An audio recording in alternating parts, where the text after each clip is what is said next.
Você está acompanhando o direto do plenário desta quinta-feira aqui na TV Justiça, a sessão do Supremo Tribunal Federal ao vivo para você. Os ministros já estão se dirigindo aos seus lugares e teremos o início da sessão em alguns minutos. Vamos acompanhar.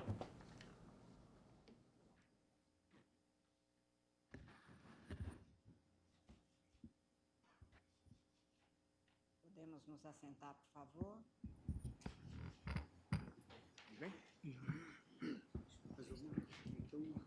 Declaro aberta esta sessão extraordinária do plenário do Supremo Tribunal Federal. Boas-vindas a todos, servidores, advogados. E passo de imediato a palavra à senhora secretária para a leitura da ata da sessão anterior. Ata da 31ª sessão extraordinária, realizada em 6 de outubro de 2016. Presidência da senhora ministra Carmen Lúcia. Presentes à sessão os senhores ministros Marco Aurélio, Ricardo Lewandowski, Dias Toffoli, Luiz Fux, Rosa Weber, Teori Zavascki, Roberto Barroso e Edson Fachin. Ausentes justificadamente os ministros Celso de Mello e Gilmar Mendes. Procurador-Geral da República, Dr. Rodrigo Janot Monteiro de Barros e Subprocurador-Geral da República, Dr. José Bonifácio Borges de Andrada. Abriu-se a sessão às 14 horas, sendo lida e aprovada a ata da sessão anterior. Na ocasião, o plenário julgou vários processos, dentre os quais concluiu o julgamento de uma ação direta de inconstitucionalidade. Indago dos senhores ministros se há alguma anotação, retificação ou observação a fazer sobre a ata. Não havendo, declaro-a aprovada. Senhores ministros, antes de dar início ao pregão dos processos pautados para o dia de hoje, eu informo presentes neste plenário os graduandos dos cursos de Direito das seguintes instituições de ensino: Universidade do Alto Vale do Itajaí, Rio Grande do Sul, e Universidade do Norte do Paraná, Bandeirantes. Eu cumprimento os senhores graduandos, dando as boas-vindas a este Supremo Tribunal e desejando que os senhores possam tirar um bom proveito da assistência a esta sessão. Muito obrigada pela presença dos senhores.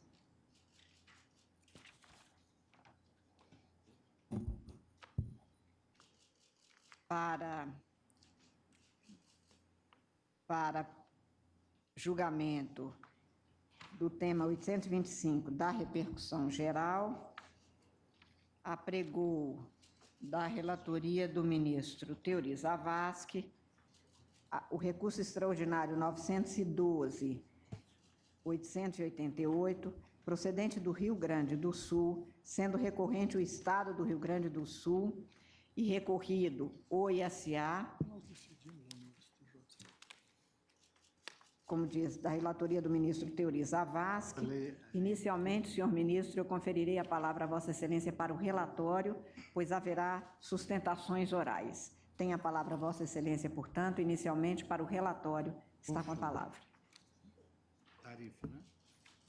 Trata-se de recurso extraordinário interposto em mandado de segurança preventivo, impetrado com o fim de impedir a autoridade coatora, que é o diretor do Departamento da Receita Pública da Secretaria da Fazenda do Estado do Rio Grande do Sul, de cobrar ICMS sobre o valor pago a título de assinatura básica mensal pelo serviço de telefonia. O Tribunal de Justiça do Rio Grande do Sul manteve sentença que concedeu a ordem. Citando precedente do STJ, entendeu que o serviço de habilitação, instalação, disponibilidade, assinatura, enquanto sinônimo de contratação, serviço de comunicação, cadastro de usuário e equipamento, entre outros serviços, que configurem atividades meio ou serviços suplementares, não sofrem a incidência do ICMS.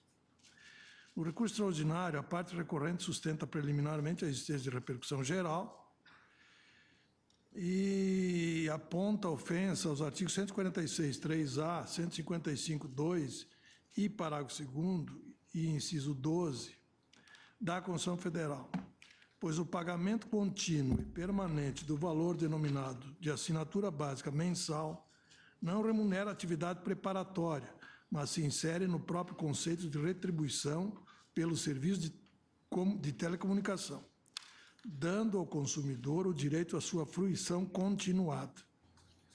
pelo provimento do recurso, pede o provimento para ver denegada a ordem. Houve contrarrazões. O recurso foi admitido no TJ do Rio Grande do Sul, em decisão de 10 de março, conhecido o agravo para negar seguimento do recurso, mas o Rio Grande do Sul interpôs agravo regimental. Em razão dos substanciosos argumentos do apelo, reconsiderei a decisão, determinei a conversão em agravo em recurso extraordinário. Em 26 de junho, submeti o processo ao plenário virtual, propondo que fosse reconhecida a repercussão geral do tema, atinente à incidência ou não do ICMS Comunicação sobre a tarifa de assinatura básica mensal. O Tribunal, por unanimidade, reputou constitucional a matéria e reconheceu a existência da repercussão geral. A Procuradoria opinou pelo desprovimento. Esse é o relatório. Agradeço a Vossa Excelência. Convido a falar pelo recorrente, Estado do Rio Grande do Sul, o doutor Tano Salim. Vossa Excelência tem até 15 minutos para proferir a sua manifestação. Está com a palavra. Excelentíssima senhora ministra-presidente, excelentíssimo senhor ministro relator, eminentes ministra e ministros, ilustre representante do Ministério Público. Consoante já relatado pelo eminente relator, cuida-se aqui de recurso extraordinário interposto pelo Estado do Rio Grande do Sul contra acórdão proferido pelo Tribunal de Justiça daquele Estado, que manteve sentença concessiva da ordem em mandado de segurança preventivo impetrado pela sociedade empresária OISA. Determinou-se a Fazenda Pública, por força dessa decisão, que se abstivesse de exigir o ICMS sobre o valor cobrado pela sociedade empresária a título de assinatura básica mensal de telefonia fixa. A questão, como já relatado, teve reconhecida sua repercussão geral aqui no Supremo Tribunal Federal e assim também como reconhecida a natureza constitucional da controvérsia. Sob a ótica do Estado, já alcançado esse estágio, nem sequer se falaria mais em atendimento dos pressupostos de admissibilidade do recurso, que já estariam superados. Mas, de toda forma, como as últimas manifestações da recorrida nos autos têm insistido pelo não conhecimento do recurso extraordinário, e atento ao que ficou decidido pelo plenário dessa Suprema Corte no RE 607 e 607, quanto à possibilidade de revisão dos requisitos de admissibilidade, mesmo após reconhecida a repercussão geral, vou fazer algumas breves considerações, então, acerca desses pontos. Em primeiro lugar, é autoevidente o caráter constitucional da controvérsia, uma vez que o que se discute no recurso, e vai ser decidido hoje, é acerca do sentido que deve ser extraído da expressão prestação de serviços de comunicação, assim no plural mesmo. E essa expressão está em contradição no artigo 155.2 da Constituição Federal, então não há a menor dúvida de que a controvérsia é sim dessa natureza. E por esse mesmo motivo não comove a alegação da recorrida de que a solução da controvérsia teria se dado no plano infraconstitucional na origem. O fato de não ter havido a manifestação expressa no acórdão, a alusão expressa a um artigo da Constituição, consoante o entendimento já consolidado dessa Corte, não prejudica o pré-questionamento. Este pré-requisito pode ser atendido, ainda que não haja menção expressa ao artigo de lei no acórdão recorrido. Também não tem nenhuma implicação para o conhecimento do recurso extraordinário o fato de o acórdão recorrido ter feito referência à Lei Complementar 87 e à Lei Geral de Telecomunicações, porque foram dispositivos e leis invocadas simplesmente no sentido de reforçar a solução que foi adotada na origem quanto à temática em debate. E é muito importante também dizer que o recurso especial não foi admitido na origem, mas nem assim o Estado permaneceu inerte. Se nós consultarmos o inteiro teor do processo eletrônico, a impressão que se passa é de que não houve a adoção de nenhuma providência pelo Estado do Rio Grande do Sul com relação ao recurso especial. Só que, lendo atentamente os arquivos eletrônicos, nós vamos verificar que o tratamento dedicado ao recurso especial está no apenso do processo eletrônico. Lá está todo o andamento adotado pelo Estado com relação ao recurso especial. Então, não há nenhum tipo de inércia ou desídia da Fazenda Pública com relação àquele recurso nobre, né? Dito isso, feitas essas primeiras considerações, é importante ressaltar que a discussão aqui posta a debate hoje, ela não se confunde com o tema que foi analisado em sede de repercussão geral no recurso extraordinário 572020 do DF, né? Naquele recurso, o que esse tribunal decidiu foi pela não incidência do ICMS sobre a habilitação de telefones celulares, temática que não se confunde com a matéria aqui em exame hoje, né? Naquela ocasião, foi enfrentada a incidência ou não do imposto sobre atividades como troca de titularidade do aparelho celular, troca de número, habilitação e religação. Nenhum desses serviços que são considerados preparatórios se confunde com o serviço que está sendo analisado aqui hoje, que é a assinatura básica cobrada mensalmente e de forma obrigatória.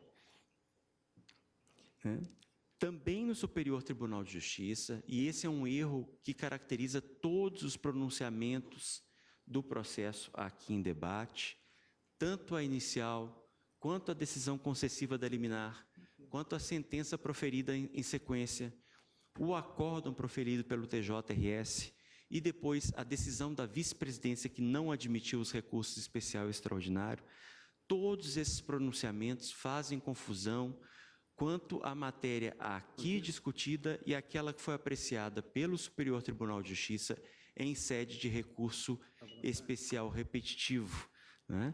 Naquela ocasião, o que o Superior Tribunal de Justiça analisou foram todos esses outros serviços ditos preparatórios, como habilitação, como troca de número, como troca de titularidade do aparelho, mas em momento algum se fez referência ou se decidiu lá acerca da assinatura básica mensal cobrada pelas empresas de telefonia fixa, né?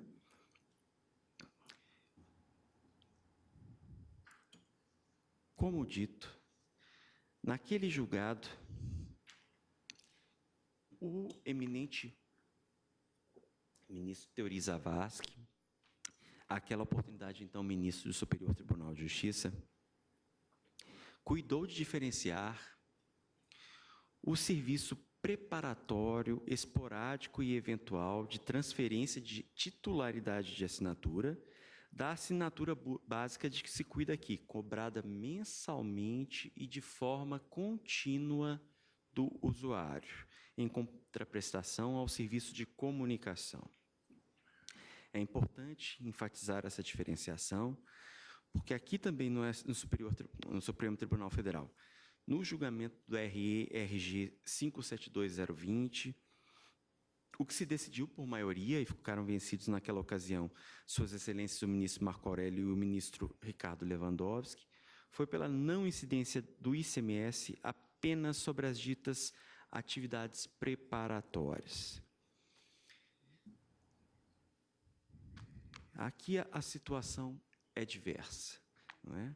Como se colhe dos próprios planos oferecidos pela recorrida, e aqui eu não pretendo que se reexamine o acervo fático dos autos, mas a própria inicial, na folha 5 dos autos, há uma tabela fornecida pela própria sociedade empresária recorrida, em que fica demonstrado qual o valor cobrado mensalmente a título de assinatura básica mensal, né, e quais os valores que ela cobra nesses planos ditos alternativos a título de ligações telefônicas. Não é? Um dos argumentos da empresa é de que se trata aqui de planos alternativos em que não há, na assinatura básica, a inclusão de planos de minutos para ligações, não é? Mas o curioso é observar que, em praticamente todos esses planos alternativos, o valor da assinatura básica é, muitas vezes, superior ao próprio serviço destacado como de comunicação, né? Então, em diversos ali dos planos elencados na própria inicial, se cobram por volta de R$ 41,74 a título de assinatura básica, e apenas um dos planos alternativos ali tem o plano de ligações superior a esse valor, né? Então, o que se pretende na ação ajuizada pela sociedade empresária é que se reconheça a possibilidade de a própria operadora fixar o valor que ela bem entender a título de assinatura básica mensal, né? Valor que supere muitas vezes o valor do próprio serviço de comunicação. É isso que se pretende com a devida vênia, com o ajuizamento desta ação, né? E o que não se pode admitir, o que a Fazenda tem defendido a todo tempo neste processo, é que se admita a fragmentação do serviço em tantas partes para deixar o maior valor cobrado a título do usuário isento de qualquer tributação, não é? Porque se reconhecer hoje que a assinatura básica mensal não está sujeita ao ICMS, e ela certamente não está sujeita também ao ISS, o que se permitirá é que permaneça ao alvedrio da própria prestadora de serviço definir qual valor servirá para a base de incidência do ICMS. A assinatura básica mensal, diferentemente de todos aqueles serviços preparatórios que já foram analisados pelo STF, pelo STJ, e que também já foram apreciados em repercussão geral aqui no STF, ela está vinculada de forma indissolúvel à prestação do serviço de comunicação. Por isso é que a Fazenda Pública defende que dele não pode ser fracionada, não é? E o curioso é que justamente esse fundamento, né, adotado agora pela Fazenda, de que a assinatura básica mensal é verdadeiro preço ou tarifa em contraprestação ao serviço de comunicação e, portanto, sujeito à incidência do ICMS, esse mesmo argumento as operadoras de telefonia sustentaram em outras ocasiões, também sobre o serviço de assinatura básica mensal, mas quando se discutia a possibilidade ou não de cobrança desses valores do usuário, né? Naquela ocasião, então, quando se discutia a possibilidade de cobrança do usuário, as operadoras telefônicas defenderam que este valor a título de assinatura básica mensal é verdadeiro preço ou tarifa, e, como tal, obviamente, sujeito ao ICMS. E a defesa que se faz agora, neste processo, é de que esse valor não corresponderia a nenhum serviço de comunicação, mas a mera atividade preparatória, sem que a sociedade empresária recorrida indique, então, a qual título seria cobrado esse valor. Ela defende que, por não conter planos de minutos, essa assinatura básica mensal não seria serviço de comunicação, mas seria o que, na verdade, então? É um valor cobrado mensalmente, de forma obrigatória do usuário, e que, uma vez inadimplido, gera a interrupção do serviço. Então, como defender que isso não é serviço de comunicação, sendo que ele não promove nenhum benefício acerca do usuário, a não ser que contratado também o serviço de minutos de ligação telefônica, né? Naquela oportunidade, eu peço vênia mais uma vez ao ministro relator para fazer referência ao seu pronunciamento no Superior Tribunal de Justiça. Naquela ocasião, o ministro fez referência ao entendimento que as empresas telefônicas procuravam ver reinante, né? E o que foi dito naquela ocasião foi, justamente por representar contraprestação do serviço de telefonia efetivamente prestado, é que a sua cobrança, no caso da assinatura básica, é considerada legítima na jurisprudência do STJ. Aliás, nos inúmeros recursos apresentados no STJ, em que se questiona a legitimidade da cobrança da tarifa de assinatura básica, as próprias empresas operadoras defendem isso enfaticamente, né? E prossegue Sua Excelência, naquela ocasião, para transcrever parecer do professor Carlos Ari Sanfeld, em que está dito: ademais, a assinatura é cobrada em função de efetiva prestação do serviço de telefonia fixa, que ocorre independentemente da originação de chamadas locais.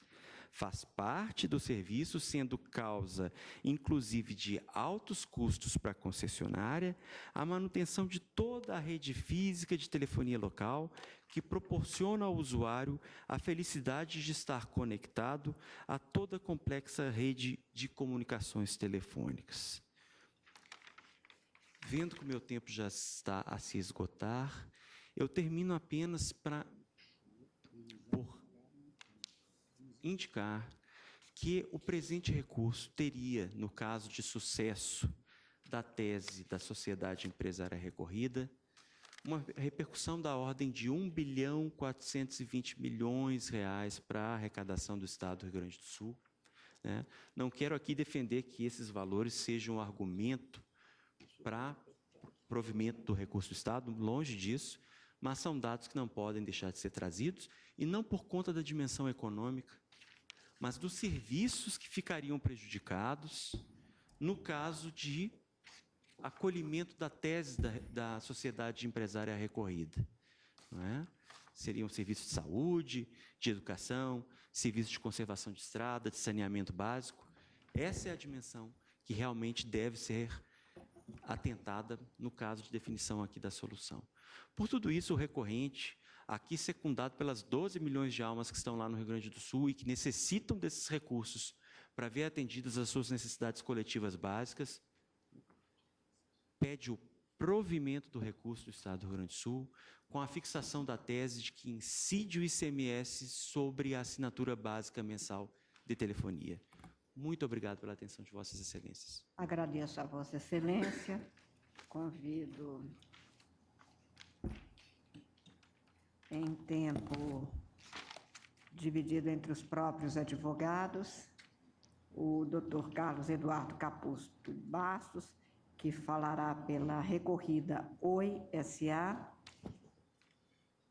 parece-me pela anotação que eu tenho, dividindo o tempo. Dividindo o tempo, Excelência. Sim.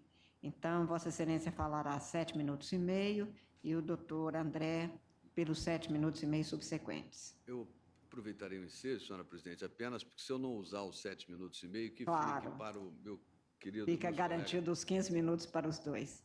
Vossa Excelência está com a palavra, doutor. Senhora presidente, senhoras e senhores ministros, ilustre representante, vice-procurador-geral da República, com todo o respeito ao ilustre colega que me antecedeu nessa tribuna, definitivamente, este caso é um caso singular. E ele é singular pela seguinte razão, e por isso vou sustentar apenas o não conhecimento, a aplicação no caso do artigo 323 do Regimento Interno. Desde a sistemática introduzida com a Lei 8.038, após o acordo em segundo grau, são feitos 2 recursos simultâneos, especial e extraordinário. Neste caso, especificamente, foi o que aconteceu. Ao recurso especial, quando se foi examinar a admissibilidade, o que fez o presidente do tribunal? Aplicou o julgado de um recurso repetitivo do STJ. Vale dizer, aplicou, neste caso, ao examinar o recurso especial, matéria de mérito. Isto é, com relação àquele caso, houve uma substituição da decisão então recorrida nesse extraordinário, porque, com relação à aplicação da sistemática do artigo 543, a linha C, nós temos que, neste caso, a decisão é de mérito e, por conseguinte, não seria suscetível, pelo menos em tese, ao recurso extraordinário. Seria, sim, na linguagem expressa do Código, submetida à ação rescisória, exatamente como diz o Código desse caso. Por isso é que se disse, com todas as vênias, o eminente relator sabe da admiração e da estima pessoal que tem por Vossa Excelência, Sua Excelência, mas neste caso nem poderia esse RE ter procedibilidade, porque ele é anterior à decisão de mérito que substituiu o acórdão então recorrido. Ou seja, este RE não enfrentou as razões que foram imprimidas nesse caso, impressas nesse caso, quando se substituiu a decisão do acórdão recorrido. Por isso que, diante dessa sistemática, tanto a da 8.038, que presume essa interposição simultânea, quanto, no caso, havendo a substituição, pois se aplicou um recurso repetitivo do STJ, neste caso, o recurso extraordinário seria inviável, a não ser que fosse um recurso extraordinário daquela decisão de mérito quando se aplicou a sistemática do artigo 543.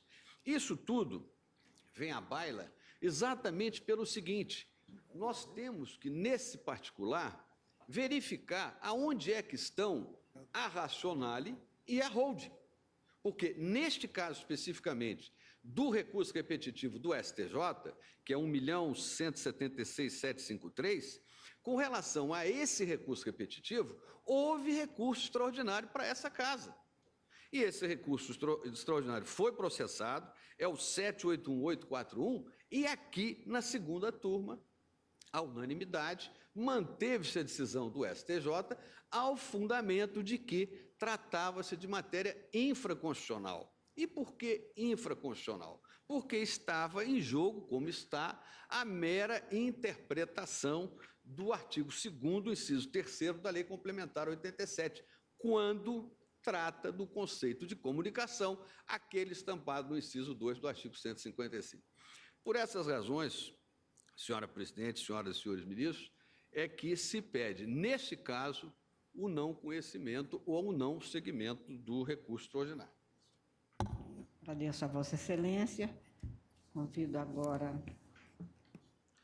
Senhora presidente, ilustre conterrânea, professora e ministra Carmen Lúcia, senhores, senhora ministra, senhor subprocurador-geral da República, há neste caso, quanto ao mérito, uma grave questão de ordem que merece ser destacada de plano.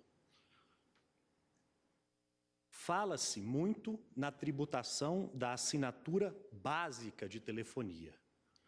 Todavia, a assinatura dita básica, que é cobrada pelas concessionárias de telecomunicações, é uma assinatura que é 100% tributada pelo ICMS por parte das empresas de telecomunicações. A dita assinatura básica, que responde por 50% dos planos de telefonia fixa no Brasil, é 100% tributada pelo ICMS porque inclui em seu valor o direito de o usuário fazer ligações com limite mensal de 400 minutos. É dizer, quando se fala na dita assinatura básica, esta é a nomenclatura regulatória, fala-se em assinatura cobrada pela concessionária de telefonia fixa, que inclui minutos e que exatamente por isso é tributada pelo ICMS. A ordem pedida no mandado de segurança e concedida liminarmente em primeira instância, em segunda instância, na esteira da jurisprudência, inclusive desta Corte, como se verá, é para que a assinatura do convênio ICMS 69 de 98, que é sim um valor pago recorrentemente, mensalmente, pelo usuário para a operadora, não seja tributada pelo ICMS. Qual é a diferença desta assinatura do convênio ICMS 69 para a assinatura básica? É que, diferentemente da assinatura básica, a assinatura do convênio 69 de 98 não tem inclusão de nenhum minuto falado. Não há inclusão de serviço de comunicação nesse tipo de contratação. Esta distinção é essencial para que se possa compreender o que está efetivamente em discussão nestes autos. No ano exato da privatização das teles, em 1998, os Estados reunidos editaram um convênio, no âmbito do CONFAS, convênio 69, pretendendo incluir na base de cálculo do ICMS Comunicação valores que desde a Constituição da República nunca haviam sido tributados pelo ICMS. De 89 até 98, nunca houve pretensão dos estados em tributar pelo ICMS. Habilitação de telefones, que hoje nem é mais cobrada na telefonia móvel. A assinatura que não inclui serviço de comunicação, esta assinatura de que cuida o caso. Outros serviços suplementares, como, por exemplo, o direito de fazer uma chamada em espera ou uma teleconferência, nada disso era tributado pelo ICMS. Mas com a privatização, viram ali os estados membros da federação uma oportunidade de ampliar a base de cálculo do imposto estadual. Esta tentativa tem sido repelida desde o início dos anos 2000, por outras cortes, claro, pelo Superior Tribunal de Justiça, que já em 2004 afastou a tributação sobre habilitação, em 2008 sobre a assinatura sem franquia de comunicação, que é essa que se discute, e em 2013 sobre outros serviços suplementares cobrados também mensalmente, mas que não devem ser objeto de incidência do imposto.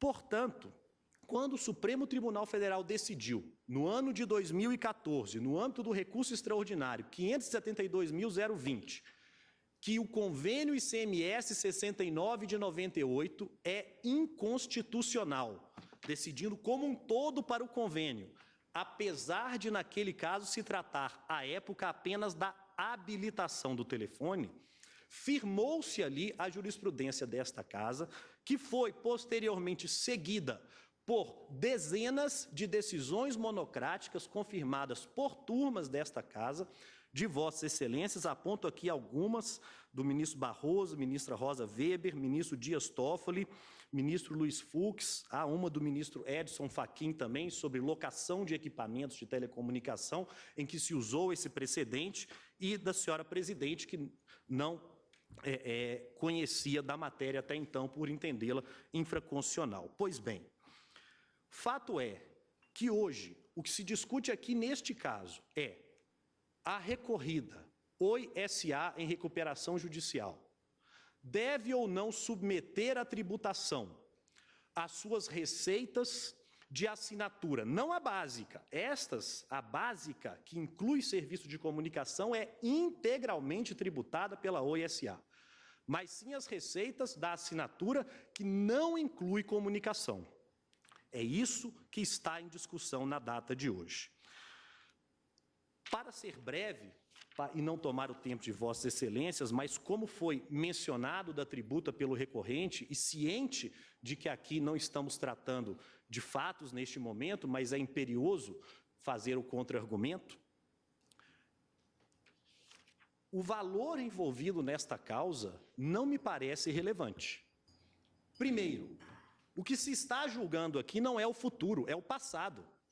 É a conduta das empresas de telecomunicações dos últimos 18 anos, desde a privatização, que nunca se resignaram com este ilegítimo convênio ICMS firmado pelos estados. Não há hoje recolhimento do ICMS sobre assinatura sem franquia de comunicação e nunca houve.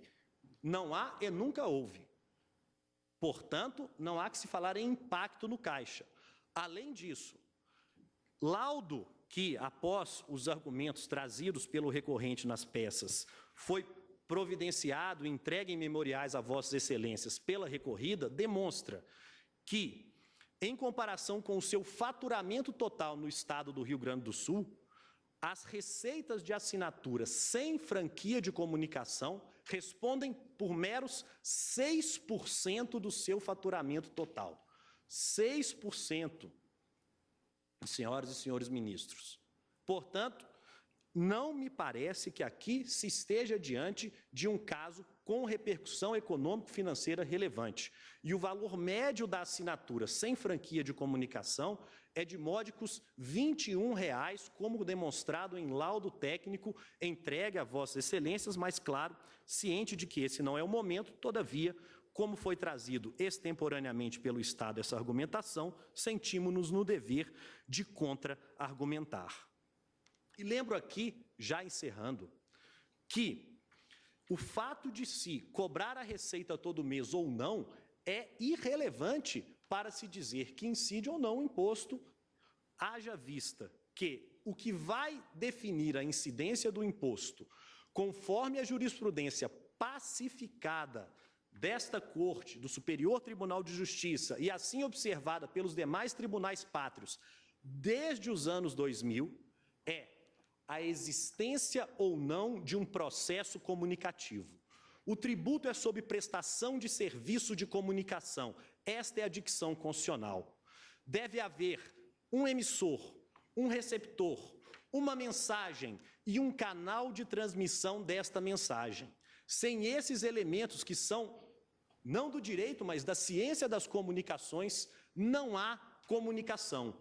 Sem comunicação, não há prestação de serviço de comunicação, e este é, sim, o fato gerador do ICMS Comunicação, como já assentado aqui por Vossas Excelências. E, por fim, apenas saliento que as empresas foram privatizadas em 1998. Desde então, já investiram R$500 bilhão em equipamentos de telecomunicação em nosso país. Apesar disso, o Estado, União, Estados e municípios, continuam sendo, via tributação, os principais acionistas das empresas, pois 50% do faturamento das empresas é recolhido para a União, Estados e municípios a título de tributos, sendo que o Estado, membro, é o principal deles. E o Estado tem meios legais, legítimos e constitucionais para aumentar a tributação. Assim o fez o Estado do Rio Grande do Sul, ora recorrente. A alíquota, que era de 25%, foi elevada este ano para 30%, o que significa, no imposto calculado por dentro, numa carga tributária efetiva de 43% do ICMS no Estado do Rio Grande do Sul. Aumentou-se a alíquota, direito do Estado, mas não é direito do Estado pedir uma mutação jurisprudencial que somente gerará instabilidade e insegurança jurídica no momento em que todos precisamos desses dois pilares e o Supremo Tribunal Federal tem estado atento a eles. Muito obrigado. Agradeço a Vossa Excelência e devolvo a palavra ao eminente ministro relator. Senhora presidente, eu penso que o recurso atende aos requisitos constitucionais e legais exigidos para a sua admissão. A natureza constitucional da matéria e sua repercussão geral foram reconhecidos por unanimidade pelo Tribunal quanto à submissão do apelo ao plenário virtual. Além disso, os dispositivos aos quais o recorrente alega violação foram devidamente prequestionados no acordo recorrido, por isso merece conhecimento o recurso extraordinário. Que da tribuna se faz uma alegação de que teria havido uma espécie de preclusão da matéria, porque, pelo que eu entendi, o presidente do tribunal local ou no juiz de admissibilidade ou o STJ, quando julgou o recurso especial, teria aplicado a orientação firmada no STJ em relação a um recurso repetitivo. Ocorre que isso, de modo algum, vincula o Supremo Tribunal Federal na matéria constitucional. Que o que ocorreu foi o seguinte: o Tribunal de Justiça decidiu a matéria e dessa decisão houve dois recursos, um para o STJ e um para o Supremo. O STJ, o recurso especial, ganhou o seu caminho e foi julgado. E até se dá notícia, que eu confesso que não sabia, que a própria segunda turma, em relação àquilo que foi julgado pelo STJ, não conheceu de recurso extraordinário por considerar matéria constitucional e infraconstitucional. Parece isso bem compatível. Mas isso, de modo algum, prejudica o recurso autônomo, recurso extraordinário interposto diretamente contra o acórdão do Tribunal de Justiça. De modo que esse recurso tem que ser examinado aqui. Não vejo preclusão nenhuma pelo fato do tribunal ter dado uma orientação diferente no que se refere à matéria discutida no recurso especial, que, obviamente, é matéria infraconstitucional. Presidente, seria interessante destacar essa matéria, porque, por exemplo, eu penso de forma diversa da externada pelo relator. Não sei se eu posso adiantar o ponto de vista, que é uma preliminar quanto ao conhecimento, adequação ou não do extraordinário. Pois não. Eu indago ao O meu relator voto se é esse, podemos eu conheço o destacar. recurso. Sim. Então, eu colheria os votos exatamente sobre destacar deste ponto, sobre este ponto específico relativo ao conhecimento em virtude desses esclarecimentos. O ministro relator propõe que se dê prosseguimento, considerando que, como acaba de afirmar, a circunstância de ter havido julgamento no Superior Tribunal de Justiça não altere mesmo o reconhecimento aqui. Vossa Excelência me permite? Por favor. Vou adiantar o meu ponto de vista sobre a matéria, que, a meu ver, é harmônica com inúmeros pronunciamentos do Supremo. Nós tivemos, em 1988, com a criação do Superior Tribunal de Justiça, o afastamento do cenário jurídico da unicidade recursal. E isso tem se mostrado um pandemônio, considerado a atuação dos profissionais da advocacia, que precisam, tendo o acordo a ser impugnado, fundamento constitucional e legal, precisam protocolar simultaneamente o especial e o extraordinário. A recorrente esteve atenta. Reconheço que esteve atenta a essa necessidade. E não há a menor dúvida que no acordo impugnado se tem fundamento legal, mais precisamente a interpretação da Lei Complementar número 87/96. O que ocorreu a seguir? Ocorreu que o recurso especial ele não logrou segmento. E não logrou segmento porquanto o juízo primeiro de admissibilidade apontou que o Superior Tribunal de Justiça já teria afastado a transgressão à Lei Complementar número 87 de 96. E, indo adiante, no tocante ao extraordinário, também houve pronunciamento negativo e foi protocolado agravo.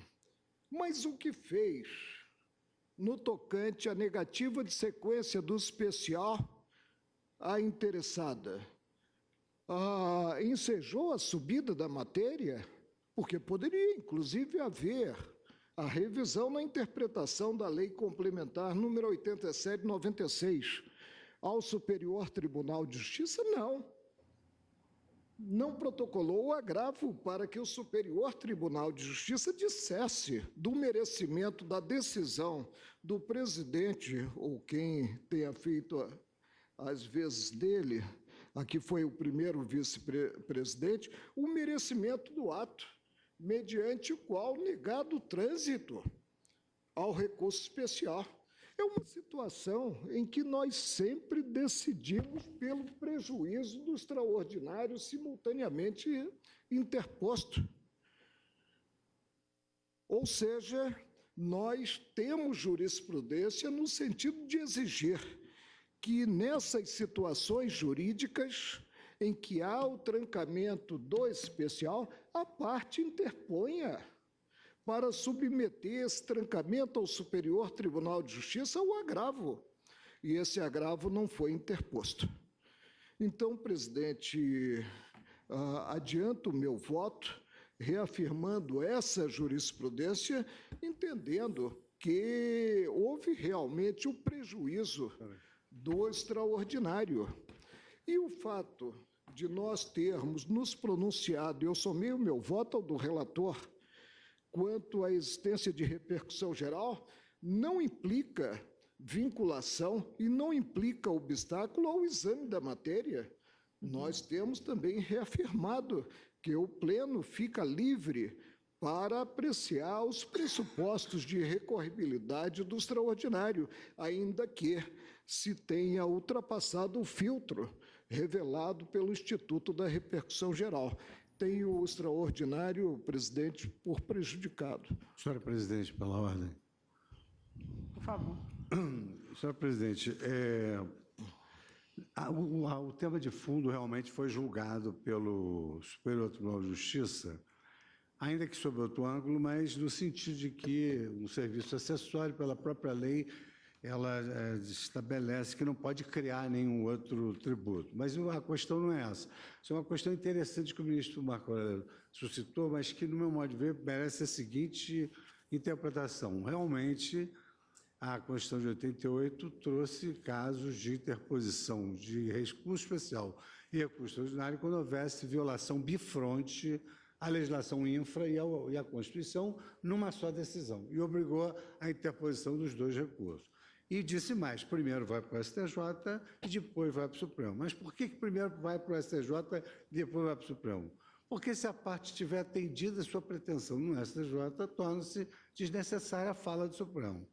O que é que o ministro de teoria aqui está dizendo? Ele está dizendo o seguinte, aplicar a tese do repetitivo no RESP, mas com essa tese a parte não ficou satisfeita.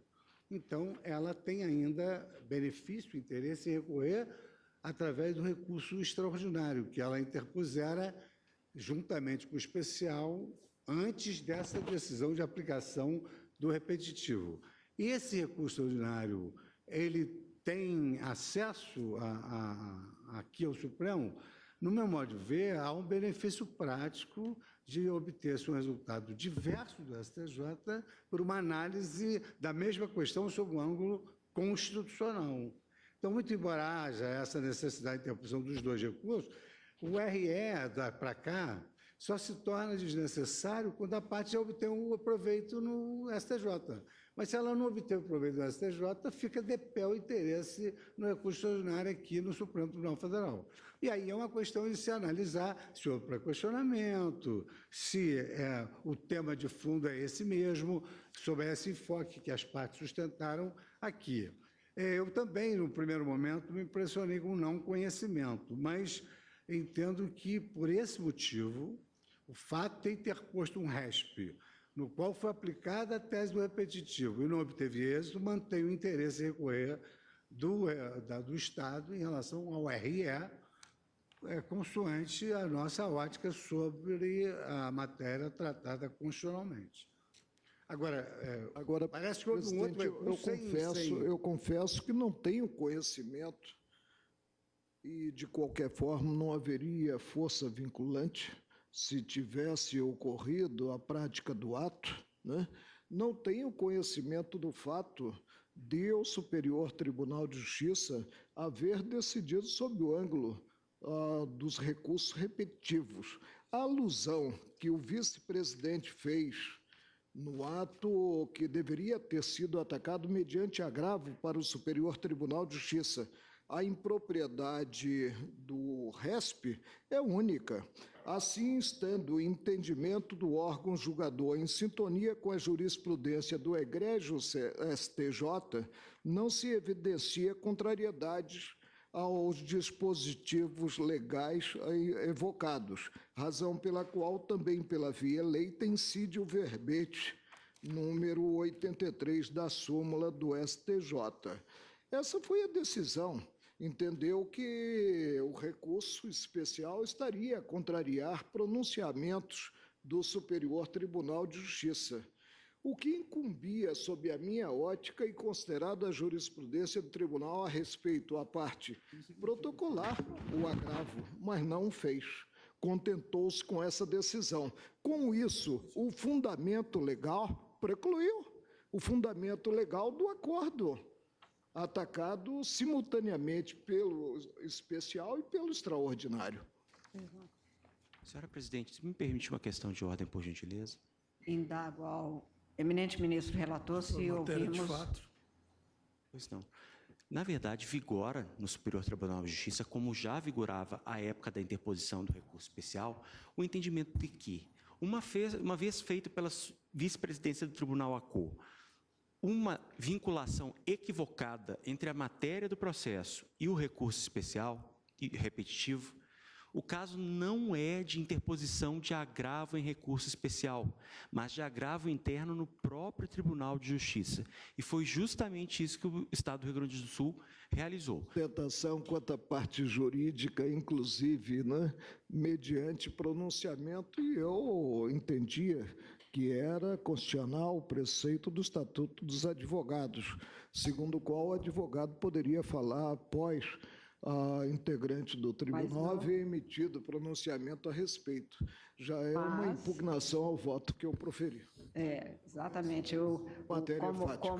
Como bem lembrado pelo eminente relator, é questão de fato exclusivamente que se permite ao advogado nesta fase. Pois não. Muito obrigado. Senhor presidente, para mim, eu reafirmo a questão se trata de um mandado de segurança preventivo e a autoridade fazendária impetrada entendeu que, em face da concessão, ele tinha dois fundamentos, o infraconstitucional e o constitucional. Interpôs os dois recursos. Se existe um fundamento constitucional possivelmente suficiente para denegar a ordem, tem que ser examinado. E não ia ser o Superior Tribunal de Justiça que ia fazer isso. Pois não. Então, sobre o conhecimento, nesta parte, eu ouço... E até aqui, presidente, no caso concreto, e é um processo subjetivo, não houve o crivo do Superior Tribunal de Justiça, no que negada sequência ao especial interposto. Entendeu a própria recorrente do extraordinário que havia fundamento legal e constitucional, tanto que interpôs simultaneamente os recursos.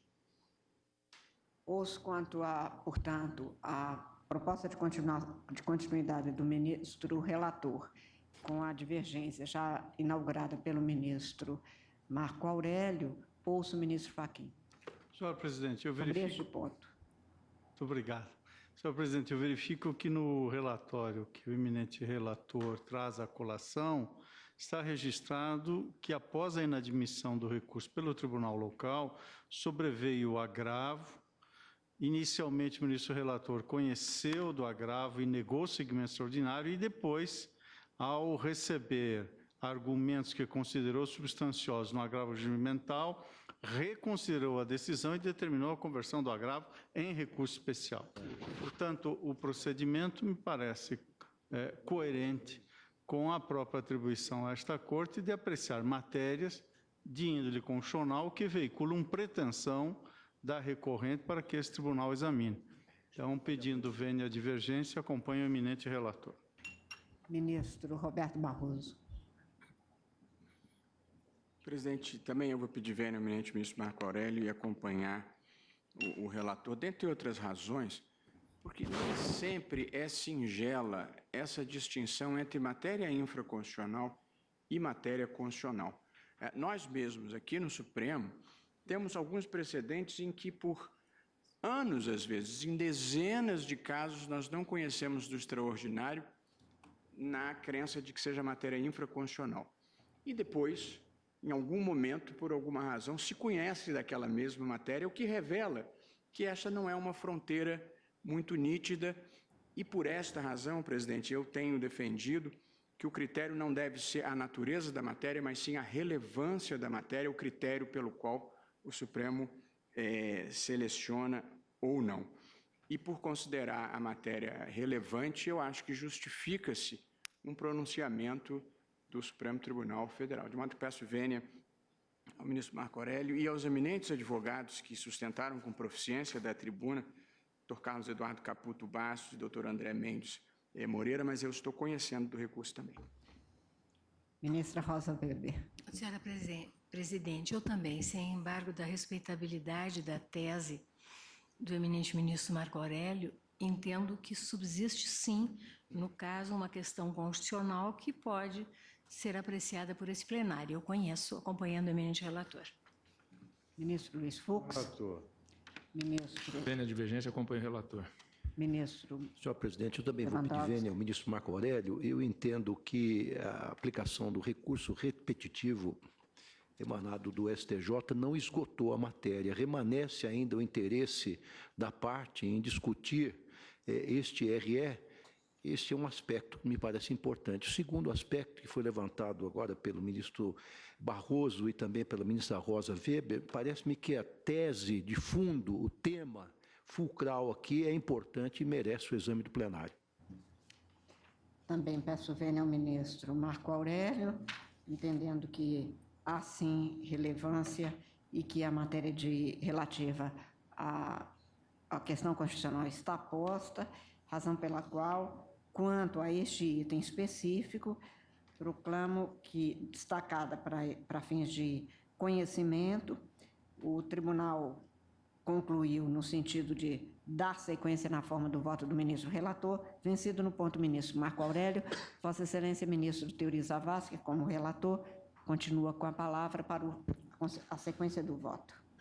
Conforme relatado, a matéria constitucional cuja repercussão geral foi reconhecida nesses autos refere-se à incidência ou não de ICMS sobre o valor cobrado pelas prestadoras de serviço de telefonia a título de assinatura básica mensal. A competência tributária para instituir imposto sobre a prestação de serviço de comunicação foi conferida aos Estados e ao Distrito Federal pelo artigo 155.2 da Constituição.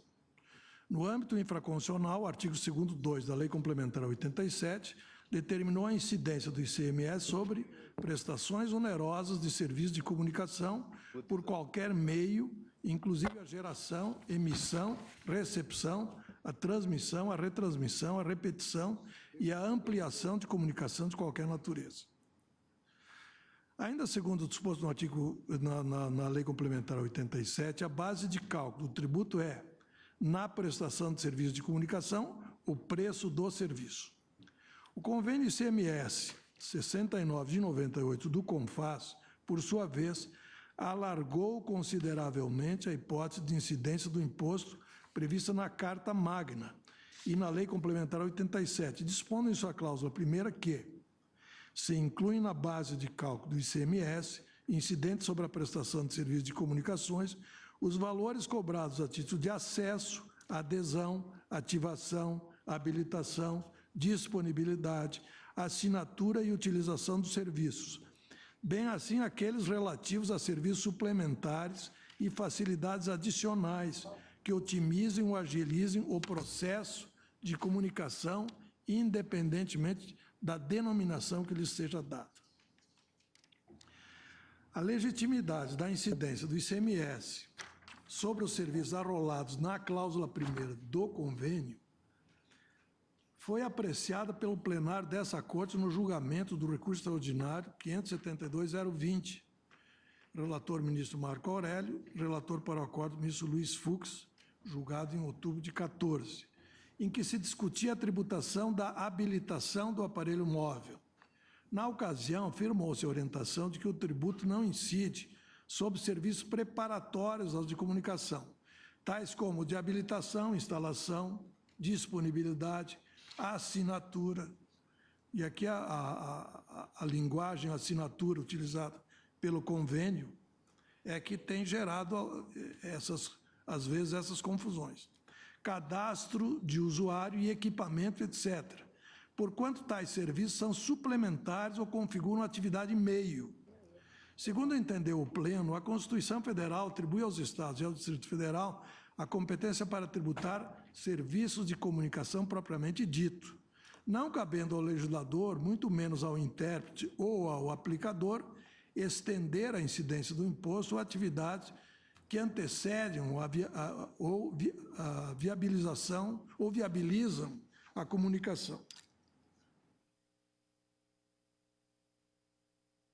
Embora não tenha participado desse julgamento, tive a oportunidade de me manifestar em sentido semelhante quando integrava o STJ, nos julgamentos do RESP 418.594, no qual se debatia a incidência de ICMS comunicação sobre a taxa de adesão cobrada por empresa prestadora de serviço de TV a cabo, e do recurso especial 769.569, em que se discutia a tributação da habilitação de telefone móvel celular.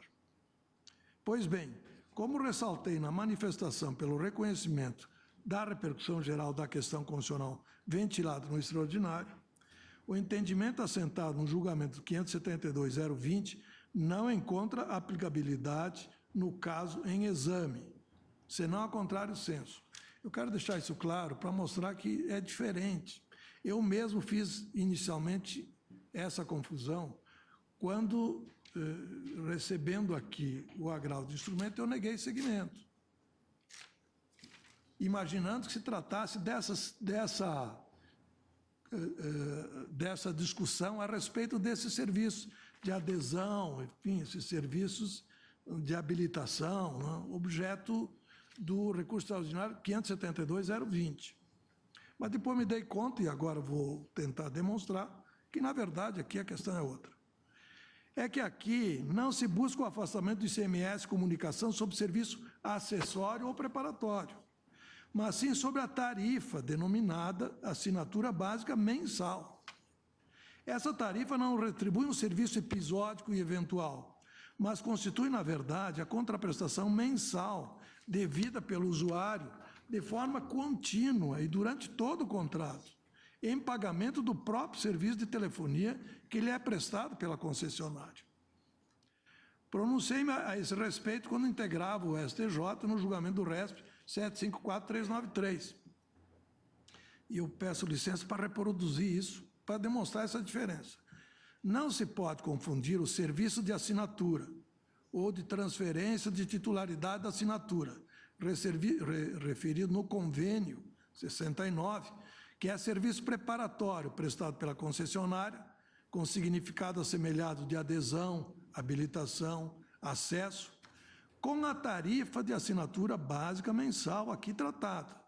A tarifa de assinatura básica não é um serviço, muito menos um serviço preparatório, prestado pela concessionária, mas sim o preço pago mensalmente pelo usuário em contraprestação a um serviço. O convênio, quando faz referência lá, ele faz referência a um chamado serviço de assinatura. Então, a palavra assinatura tem lá o significado de um serviço de promover uma espécie de adesão ou de transferência de assinatura. É um serviço prestado pela concessionária. Aqui, quando se fala em assinatura básica mensal, não está se falando de um serviço prestado, está se falando na própria tarifa. É a tarifa de assinatura básica. É isso que está se discutindo aqui. A tarifa de assinatura básica não é um serviço, muito menos um serviço preparatório prestado pela concessionária, mas sim o preço pago mensalmente pelo usuário em contraprestação a um serviço. É isso que está se discutindo aqui. Dispõe com efeito a Resolução 426/2005, que regulamenta o serviço telefônico fixo comutado, STFC. Para fins desse regulamento, aplica-se as seguintes definições. Tarifa ou preço de assinatura, valor devido pelo assinante em contrapartida da manutenção da disponibilidade do acesso telefônico de forma individualizada para a fruição contínua do serviço. No mesmo sentido, era o conceito dado pela revogada Resolução 85 de 98, que a definia como o valor de trato sucessivo pago pelo assinante à prestadora durante toda a prestação de serviço, nos termos do contrato de prestação de serviço, dando-lhe direito à fruição contínua do serviço. Por sua vez, a Resolução 424/2005, que disciplina a tarifação do STFC, prestado em regime público, estabelece o seguinte, artigo 18, o plano básico do STFC, na modalidade local, prestado no regime público, é constituído dos seguintes itens tarifários. Tarifa de assinatura, parágrafo 2º. A tarifa de assinatura classifica-se conforme a classe do assinante em residencial, não residencial, tronco e especial. Parágrafo 3º. O assinante da classe residencial no plano básico da concessionária, do STFC local, tem direito a uma franquia mensal de 200 minutos tarifados, que podem ser utilizados nos chamados locais, entre acessos do STFC, não cumulativos para outro período de apuração. Parágrafo 4º. O assinante da classe não residencial ou tronco do plano básico da concessionária do STFC local tem um direito a uma franquia mensal de 150 minutos tarifados, que podem ser utilizados nas chamadas locais entre acessos do STFC não cumulativos para outro período de apuração. Ora, não há dúvida de que a atividade principal das concessionárias de telefonia é a prestação do serviço oneroso de fornecimento em caráter continuado das condições materiais para que ocorra a comunicação entre usuário e terceiro, nas palavras de Greco, fornecendo o ambiente de comunicação. Portanto, não há dúvida de que esse é serviço de comunicação tributável por ICMS. Pois bem, a tarifa ou preço de assinatura básica, pago mensalmente pelo usuário, retribui justamente esse serviço. Ela remunera tanto a franquia mensal em chamadas locais, quanto a manutenção do acesso telefônico privativo do usuário à rede de telefonia de forma ininterrupta, ou seja, a manutenção da infraestrutura necessária à disponibilização do STFC. Vale dizer, a tarifa de assinatura básica é o preço do serviço e, como tal, integra a base de cálculo do tributo.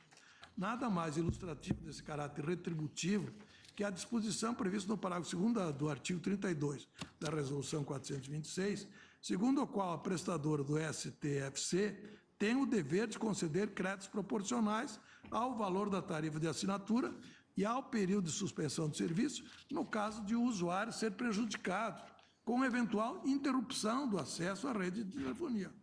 Há, portanto, inequívoca relação entre a tarifa de assinatura e a efetiva prestação de serviço de telecomunicação. Nem poderia ser diferente. Como toda tarifa ou preço, também ela, cobrada mensalmente e continuadamente, é destinada a remunerar a prestação, também de caráter continuado, do serviço público concedido, no caso de telefonia. Justamente por representar contraprestação por serviço de telefonia efetivamente prestado, é que a sua cobrança aos consumidores é considerada legítima na jurisprudência do STJ. Aliás, isso aqui é muito importante. Houve uma época que as associações de consumidores ajuizaram diversas ações judiciais, questionando a legitimidade da cobrança dessa tarifa de assinatura básica. Ações contra as empresas de telefonia. E, na oportunidade, o STJ considerou que era legítima. Por que era legítima? Porque a tarifa de assinatura básica retribuía o serviço de telefonia. Aliás, nos inúmeros recursos apresentados ao STJ, em que se questionava a legitimidade da cobrança da tarifa de assinatura básica, as próprias empresas operadoras defendem isso enfaticamente. A defesa das operadoras, quando defendiam a legitimidade da cobrança, era dizer, ela é legítima, essa cobrança, porque se refere à prestação de serviço de telefonia.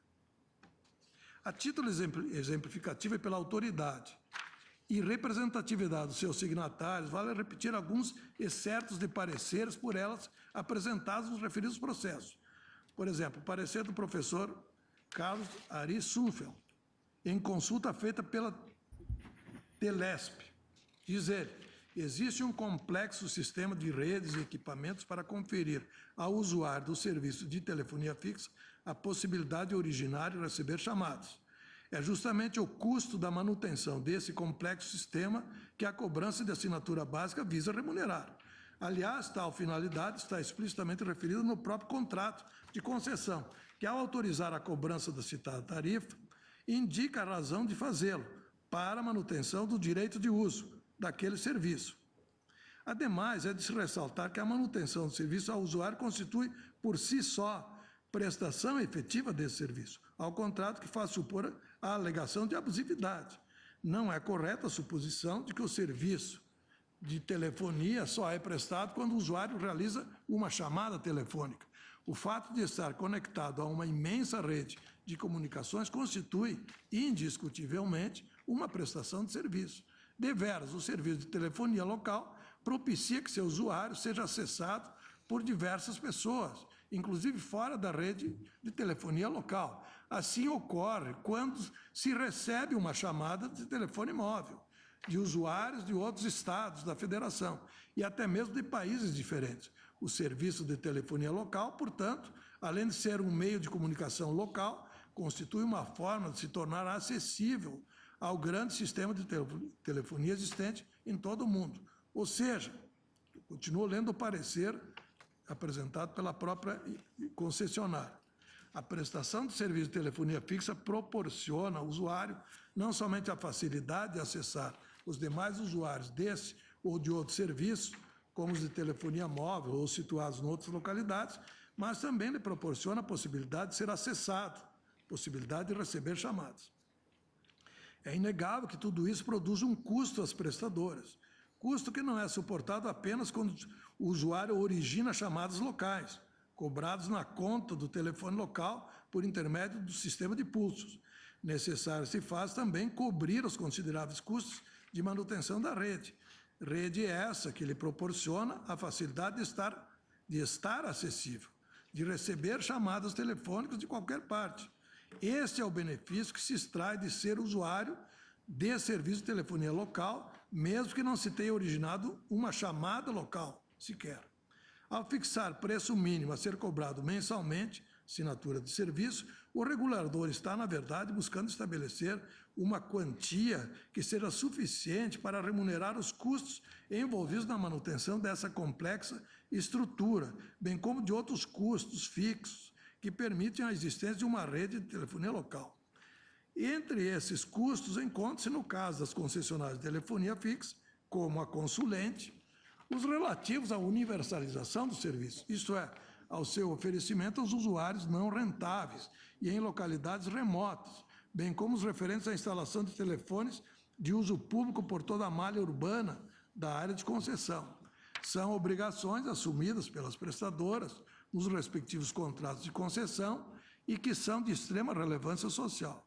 Tais comunidades, por óbvio, não são autossustentáveis. Os recursos para sua manutenção provém da integralidade da estrutura tarifária prevista nos próprios contratos de concessão, especialmente da tarifa de assinatura. Não há para esse tipo de obrigação subsídio pago diretamente pelo poder público, como oriundo do Fundo de Investimento FUSP. Ademais, a assinatura é cobrada em função de efetiva prestação de serviço de telefonia fixa, que ocorre independentemente da originação de chamadas locais. Faz parte do serviço, sendo causa, inclusive, de altos custos para a concessionária, a manutenção de toda a rede física de telefonia local que proporciona ao usuário a possibilidade de estar conectado a toda a complexa rede de comunicações telefônicas, fecha aspas. Parecer do professor Paulo de Barros Carvalho, em consulta feita pela Associação Brasileira de Prestadores de Serviço Telefônico Fixo, comutado. Diz o professor Paulo de Barros: o valor pago pela assinatura mensal de telefonia fixa é, sem dúvida, tarifa, tendo por objetivo custear a manutenção, aperfeiçoamento e expansão do sistema telefônico. Todos os pontos examinados levam a uma só conclusão: o valor pago pela assinatura mensal da telefonia fixa é tarifa, decorrente de serviço prestado em caráter contratual, não compulsório. Além disso, é elemento essencial a conservação e modernização dos equipamentos que servem de canal comutativo, viabilizando a comunicação do assinante com terceiros, fecha aspas. Parecer do professor Kazuo Watanabe, em consulta feita por Telecomunicações de São Paulo Telesp, tendo em vista a ação civil pública ajuizado pelo Centro de Defesa do Consumidor e Cidadania, objetivando a suspensão da cobrança de tarifa de assinatura mensal. Abre aspas. Em conclusão, a cobrança da tarifa de assinatura mensal não padece de qualquer vício de ilegalidade ou de abusividade, constituindo um componente da remuneração assegurado pela lei e pelo contrato à consulente, pela efetiva prestação de serviços de telecomunicações, consistente em assegurar aos usuários a fruição contínua de serviços, fecha aspas. Na hipótese sob exame, é incontroverso nos autos que a tarifa de assinatura básica mensal, de que a recorrida pretende afastar a cobrança do ICMS, é contraprestação de serviço cujo plano não inclui franquia de minutos ao usuário. Os planos alternativos de serviço abrangidos pela impetração, devidamente homologados pela Anatel, têm como principal característica, segundo a exordial, a cobrança de uma assinatura mensal de pagamento obrigatório que dá direito apenas à disponibilidade do serviço, sem inclusão de minutos ou tráfego, e a possibilidade de contratação adicional de pacotes para a realização de chamadas, acesso à rede mundial de computadores, dentre outros serviços. Fecha aspas. O próprio pedido no mandado de segurança, aliás, é expresso nesse sentido, dele constando o pleito de concessão de ordem para que se determine a autoridade coatora que se abstenha, entre aspas, de exigir da impetrante o pagamento de ICMS, comunicação, sobre mera disponibilidade ou assinatura mensal sem franquia de minutos, fecha aspas. Enganam-se a recorrida e as instâncias de origem, no entanto, ao equiparar a cobrança da tarifa de assinatura básica mensal com a mera disponibilidade do serviço. A tarifa, a toda evidência, é contraprestação ao próprio serviço de comunicação prestado pelas concessionárias de telefonia.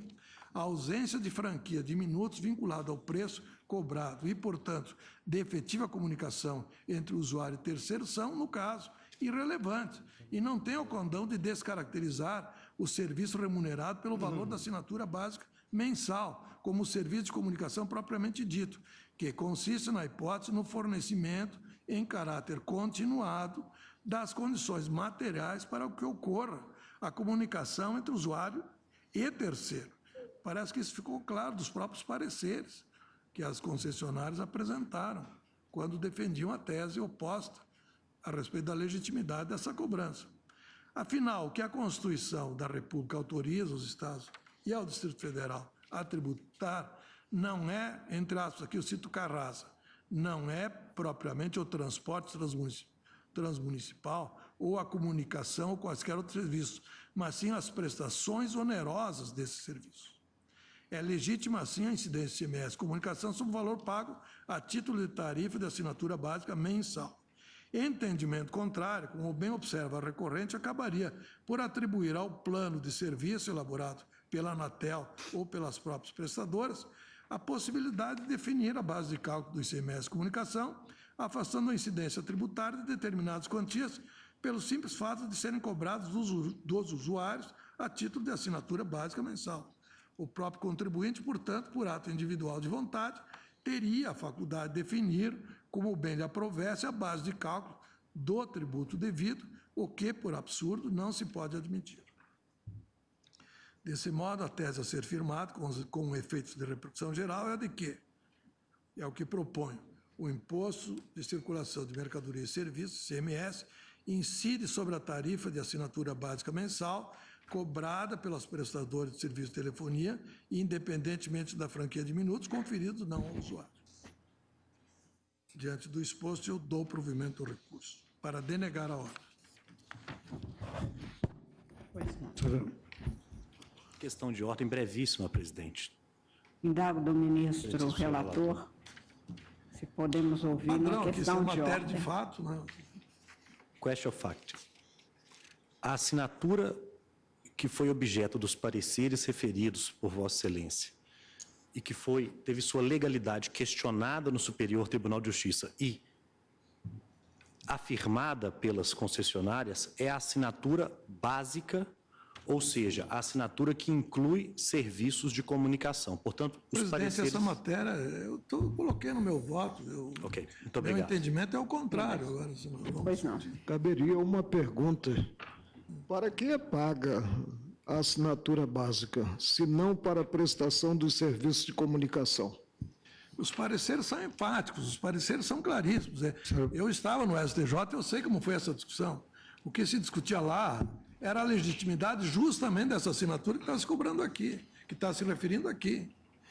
E as prestadoras de serviço, enfaticamente... Vossa Excelência apontou bem, a natureza jurídica é tarifa, é de tarifa. Está escrito nos pareceres, está escrito nos pareceres.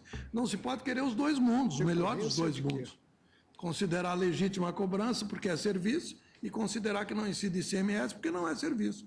É uma contradição que realmente é difícil de superar, no meu entender. Pois não. Senhora presidente, eu peço a palavra. Eu pedi até ao ministro Edson Fachin licença para poder trazer só alguns dados, porque, de alguma maneira, eu me sinto assim, responsável pela súmula que foi editada no STJ em relação a isso.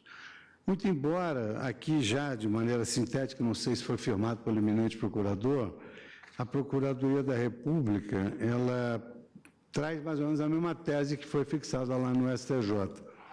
Por remunerar a atividade diversa do serviço de comunicação entre usuários prestado pela concessionária de telefonia fixa comutada, não incide ICMS Comunicação sobre a assinatura mensal desvinculada de plano ou franquia de minutos para conversação e de dados para acesso à rede mundial de computadores. Essa tese sintética é do Ministério Público, deve ter sido firmada por Excelência ou pelo ministro Janot, ou pelo procurador Janot.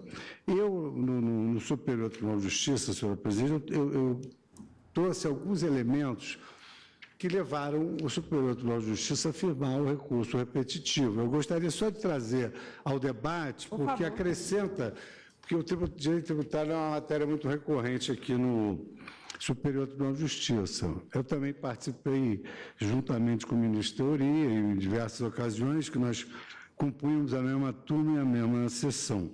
Então, aqui, basicamente, nós temos que discutir se é serviço de comunicação ou não essa assinatura básica, 100 minutos, colocada à disposição do consumidor. Então, eu assento que, se o conceito não se enquadra na comunicação, esse conceito efetivamente faz com que não haja a incidência do imposto. E, assim como o Ministério Público, o Superior Tribunal de Justiça fazia muito bem essa distinção entre a atividade meio e a atividade fim. Eu destaco alguns pequenos pedaços daquele voto. Então, dizia o seguinte, nesse contexto, vê-se que o fato gerador do ICMS somente surge quando, em razão de um contrato oneroso, A, o prestador, presta efetivamente serviço de telecomunicações a B e C, intermediando a troca de mensagens. Para tanto, há de ser colocada à disposição do usuário toda uma infraestrutura eletrônica, mecânica e técnica acessória ao serviço de comunicação, de forma que ela possa ter seu alcance a todos os meios necessários à transmissão e recepção de mensagens. Mas não é isso, contudo, que faz nascer o dever de recolher o ICMS, mas sim a real e efetiva prestação do serviço de comunicação. Inclusive, a própria Lei Complementar 87, que aqui regula o ICMS, ela acertadamente determinou que, como hipótese de incidência da exação, é a prestação onerosa do serviço de comunicação. Sua base de cálculo somente poderia ser o preço de tal serviço sem qualquer outro acréscimo. Sendo assim, tem-se que a base de cálculo do ICMS é composta unicamente pelo preço cobrado pelas empresas pela prestação do serviço de comunicação propriamente dito, e não pelas receitas decorrentes das atividades meramente acessórias. E aí, coincidentemente, e aí nesse particular eu me recordo que nós discutimos muito sobre a legalidade da cobrança pela assinatura básica através de tarifa. E realmente, mercê de muito bem enfrentado pelo ministro Teori esse ponto, lá naquela oportunidade, os autores, os professores ofereceram pareceres sobre a legitimidade da cobrança da assinatura básica. Mas quando se trata exatamente de analisar o fato gerador, o próprio professor Carrasa, que escreveu uma obra só sobre ICMS, ele destaca o seguinte: o que estamos querendo remarcar é que o tributo interno incide sobre a prestação de serviços de comunicação, atividade fim, não sobre atos que a ela conduzam, atividade meio. A simples disponibilização para os usuários dos meios materiais necessários. A comunicação entre eles ainda não tipifica a prestação do serviço e exame de comunicação, mas simples etapa de implementação. E aí, no voto contínuo, eu transcrevo aqui. De fato, que deve ser tributado pelo ICMS são justamente os serviços de comunicação e não os serviços para comunicação, como é o caso da assinatura, que permite apenas a disponibilização e a possibilidade de acesso aos serviços de comunicação pelo usuário, sem que com ele se confunda. Aí eu cito a Lei Geral de Telecomunicações, que diz o que é comunicação e que hipótese ela ocorre. O que me chamou a atenção, talvez agora, porque é importante para a Corte Constitucional evitar conflitos federativos de tributação, principalmente nesse momento que o Estado não tem, o município não tem, a União não tem.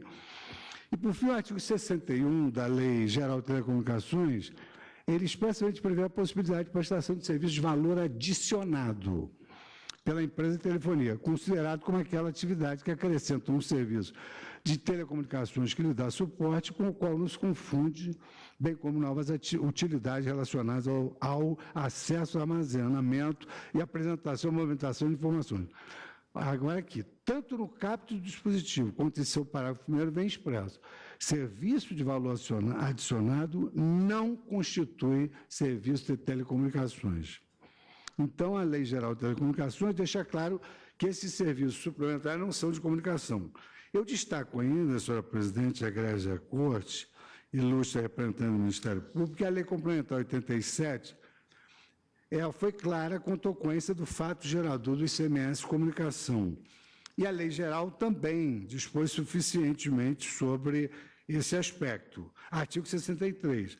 Além da tarifa ou preço relativo ao sistema de telecomunicações, a prestadora pode oferir receitas alternativas, daí consagramos a legitimidade da assinatura básica, pode ser paga, complementar ou acessória por meio de DPUC, sem caracterizar nova modalidade de serviço.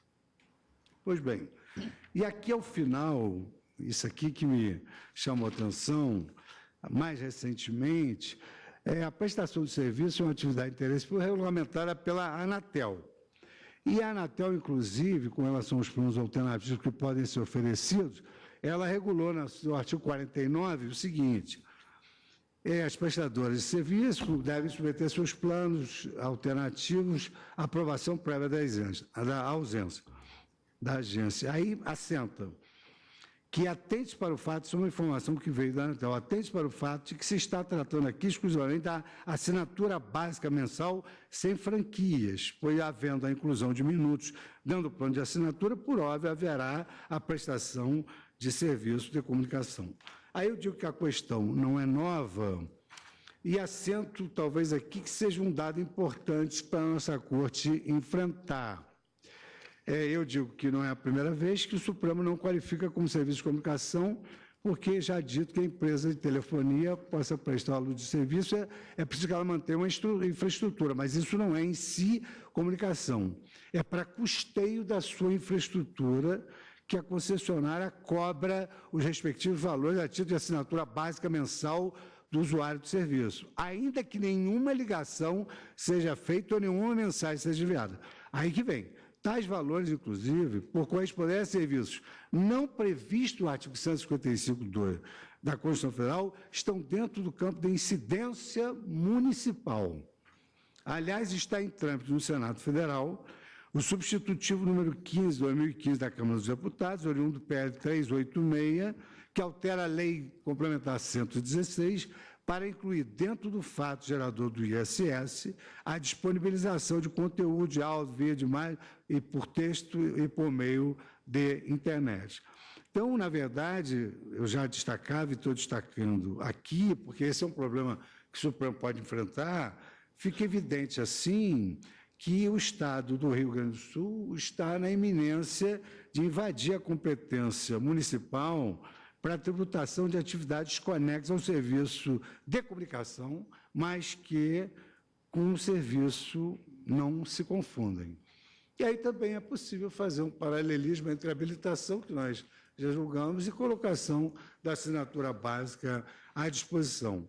Achei importante trazer esses elementos, senhora presidente, até porque eu julguei o repetitivo no Superior Tribunal de Justiça, ele foi repisado agora recentemente pelo ministro Mauro Campbell e deu ensejo a uma súmula. Então, não por um dever abstrato de coerência, mas por um convencimento que vem até acompanhado pelo parecer da PGR, é que eu reitero esses elementos para que sejam colocados em debate. Pois não. Ouço o ministro Edson Fachin.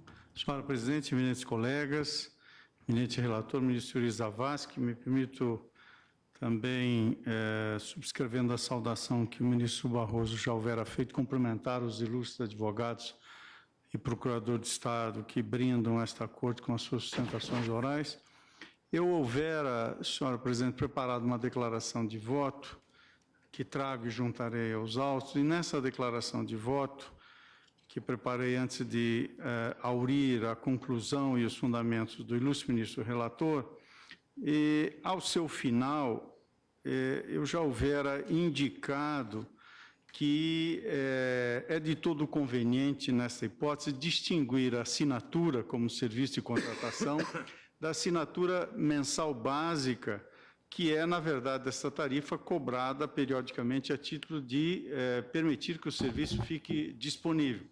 E o que está em discussão aqui, do que posso perceber, é precisamente esta circunstância, ou seja, assinatura mensal básica. Dito isso, nesta declaração que vou juntar, eu já havia indicado as 3 conclusões que o exame me conduziu. A primeira delas, a tarifa da assinatura básica mensal, é contraprestação ao serviço de comunicação propriamente dito. Não me convenci da tese que se trata de circunstância ou atividade preparatória. A segunda, a ausência de franquia de minutos vinculada ao preço do serviço não possui aptidão para infirmar a constatação de efetiva comunicação, por sua vez, fato gerador do ICMS. E a terceira, na linha do que chegou o eminente relator, representaria ofensa à competência tributária do ente tributante permitir que elementos acidentais definidos ou pela agência reguladora ou pelas próprias prestadoras de serviço em contratos de adesão fossem determinantes na tributabilidade da operação. Portanto, a declaração que havia preparado já indicava pelo conhecimento e provimento do recurso ordinário, e por essas e outras razões e pelos fundamentos constantes do voto do ministro Euri Zavascki, juntarei a declaração e tenho a honra de acompanhar a sua excelência. Agradeço a Vossa Excelência. Ouço o ministro Roberto Barroso. Presidente, também eu estou juntando um breve voto escrito que vou sumariar em 3 proposições que fiz constar da minha emenda. E também vou ser breve porque estou aderindo à posição do eminente relator, pedindo todas as vênias ao ministro Luiz Fux. E digo eu nesta síntese, e cumprimentando uma vez mais os ilustres advogados. A assinatura básica mensal é uma contraprestação devida pelo usuário em pagamento do próprio serviço de telefonia que lhe é prestado pela concessionária durante todo o contrato. E, portanto, configura-se como efetiva prestação de serviço de comunicação para os fins de incidência do ICMS. E, consequentemente, a meu ver, não desborda da competência constitucional prevista no 155, inciso 2. Tampouco, a meu ver, ela refoge ao fato gerador do imposto que está previsto na Lei Complementar 87 de 96 e, portanto, não creio que se possa falar com fundamento de violação ao princípio da legalidade. E, por fim, no meu voto, presidente, faço, como já feito pelo ministro Euri, uma distinção em relação ao precedente firmado pelo ministro, em acordo redigido pelo ministro Luiz Fux, no RS 572020, em que ali se considerou inconstitucional a cobrança do ICMS, que era efetuada sobre diversos serviços acessórios, suplementares ou preparatórios ao serviço de comunicação, o que não é o caso aqui, porque aqui há remuneração pelo próprio serviço. De modo que, pedindo todas as vênias, eu estou aderindo, inclusive, à literalidade da tese proposta pelo ministro Euri, de que o ICMS incide sobre a tarifa de assinatura básica mensal cobrada pelas prestadoras de serviço de telefonia, independente da franquia de minutos conferidas ou não ao usuário. Como voto, presidente. Agradeço a Vossa Excelência. Ouço a ministra Rosa Weber. Obrigada, presidente. Como destacou o ministro Euri, a tarifa não é um serviço, nem retribui um serviço episódico eventual, mas constitui, na verdade, a contraprestação mensal devida pelo usuário em pagamento do próprio serviço de telefonia que lhe é prestado pela concessionária durante todo o contrato. Então, a meu juízo, pedindo todas as vênias ao ministro Fux, a incidência do ICMS sobre esta tarifa, em se tratando da assinatura básica mensal, ela se insere no texto constitucional e, consequentemente, acompanhando o eminente relator, eu dou provimento ao recurso extraordinário para efeito de denegar a ordem no mandado de segurança. Pois não, agradeço a Vossa Excelência. Ministro Luiz Fux. Senhora presidente, eu já fiz algumas abordagens que indiciam o sentido do meu voto, e apenas para relembrar que no recurso ordinário 572.020, quando nós fixamos a tese jurídica, não incide ICMS nas operações acessórias ou preparatórias ao serviço de comunicação, por configurarem atividades meio ou suplementares, as premissas teóricas que foram trazidas nesse recurso ordinário são essas que eu acabei de sustentar, de sorte que eu peço vênia, a maioria que já se formou, para manter o voto no sentido de negar provimento ao recurso. Pois não, agradeço a Vossa Excelência, ministro Dias. Peço vênia ao ministro Luiz Fux e acompanho o relator. Pois não, ministro Ricardo Lewandowski. Senhor presidente, eu vou pedir vênia ao eminente relator e acompanhar o ministro Fux. Eu tenho posição já firmada sobre esse assunto, entendo também que a Corte já se debruçou sobre esse tema e os fundamentos sobre os quais a jurisprudência até o momento tem se desenvolvido não se alteraram neste caso.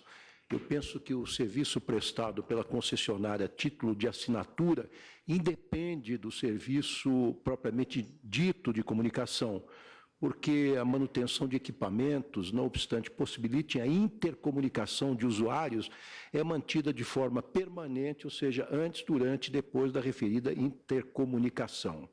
E mais, embora exista uma relação de dependência entre a manutenção dos equipamentos e a disponibilidade de serviços, quer dizer, a comunicação propriamente dita, não me parece possível intercambiar um pelo outro, especialmente quando se trata de tributação.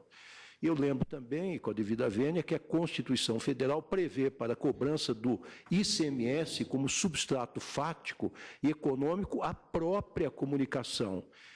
E a lei complementar, citada pelo ministro Fux, que é a lei complementar 87/96, define em seu artigo 12, inciso 7º, como fato gerador desse imposto, entre aspas, as prestações onerosas de serviços de comunicação feita por qualquer meio, inclusive a geração, a emissão, a recepção, a transmissão, a retransmissão, a repetição e a ampliação de comunicação de qualquer natureza. E assim, então, estou entendendo que as atividades da concessionária de telefonia fixa que não se enquadrem no conceito de comunicação, como é o caso sob exame, não podem ser onerados pelo ICMS. Por essas razões, pedindo vênia mais uma vez ao relator, acompanhe a divergência aberta pelo ministro Fux para negar provimento ao recurso extraordinário. Pois não. Ministro Marco Aurélio. Presidente, a esta altura só tenho uma curiosidade. Como enfrentaria o Superior Tribunal de Justiça a controvérsia, tendo em conta a particularidade apontada pelo relator, já que, nesse caso, ao contrário do que ocorreu com o pronunciamento que serviu de óbice ao recurso especial, né, se tem algo diverso, que é a assinatura básica. Quando votei, presidente, como relator no recurso extraordinário 572.020, entendi que haveria a incidência do ICMS também no tocante à habilitação do aparelho móvel. Reconheço que na assinatura básica se tem uma prestação continuada, mensal, enquanto na habilitação se tem prestação única. Mas é uma prestação, de qualquer forma, que visa o serviço de telecomunicação. E o preceito da Constituição não distingue, não encerra qualquer limitação. Se refere a serviço gênero de comunicação.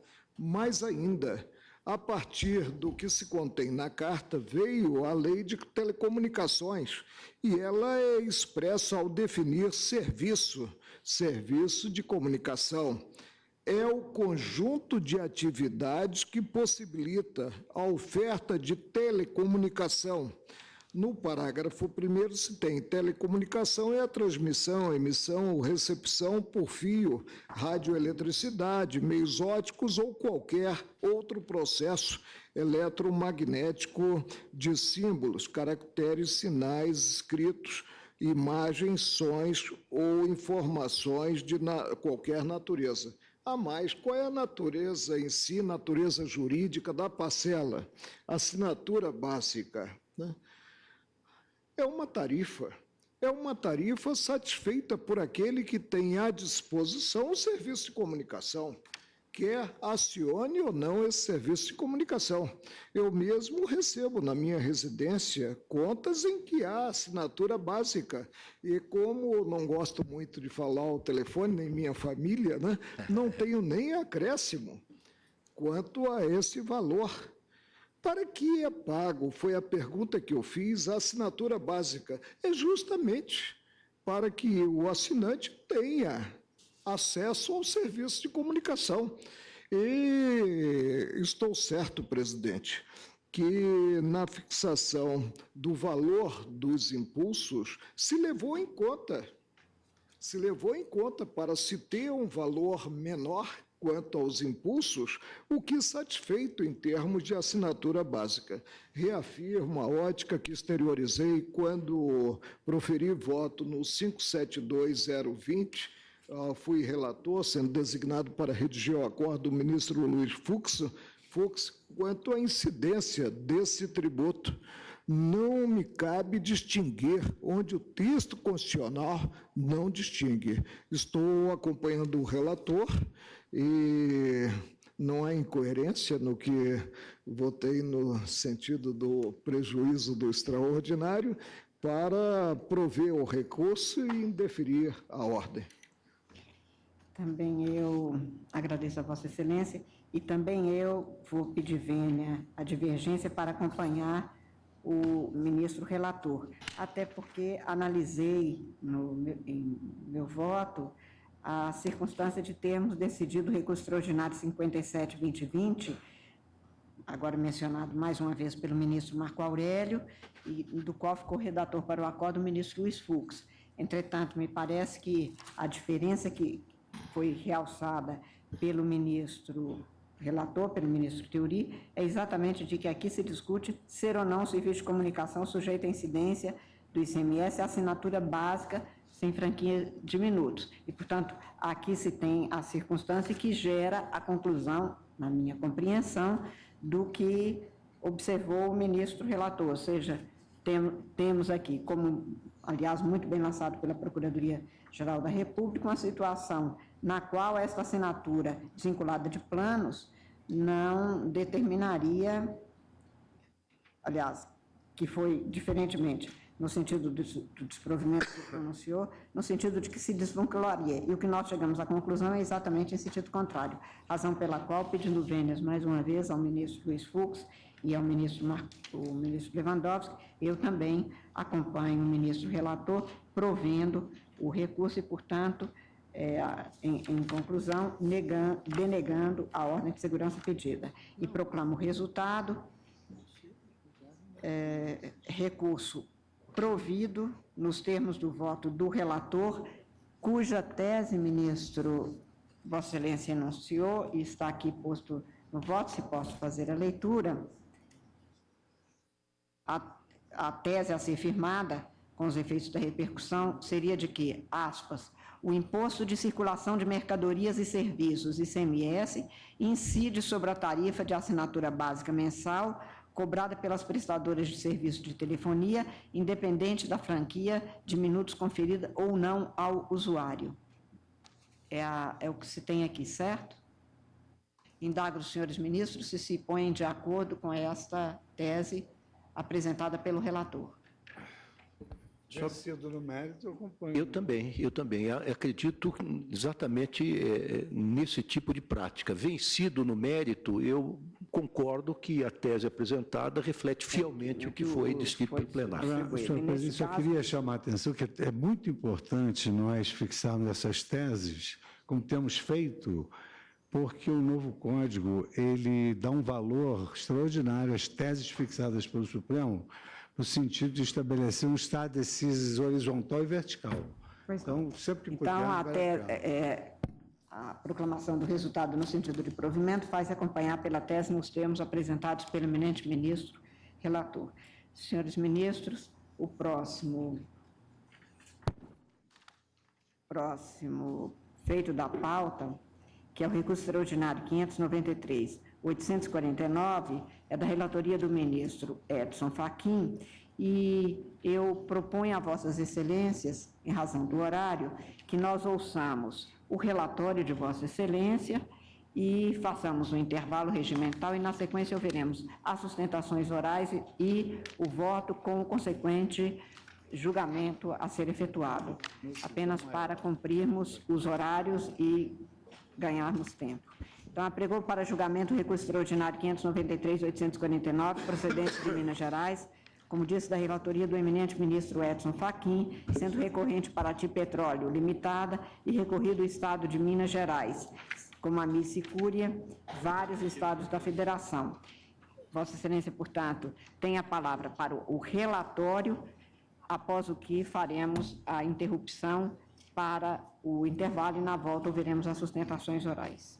Senhora presidente, farei o relatório da forma sucinta, como já lancei na proposta de voto. Eis que teremos diversas sustentações orais que contribuirão sobremaneira para a compreensão da questão.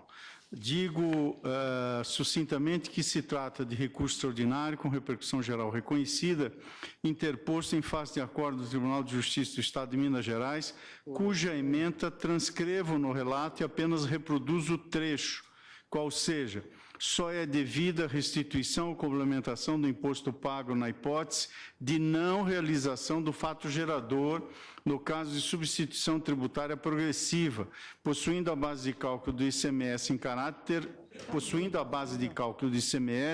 caráter definitivo, não sendo devida quando apurada a diferença entre a base de cálculo presumida e a base de cálculo do real valor de venda do produto ao consumidor final.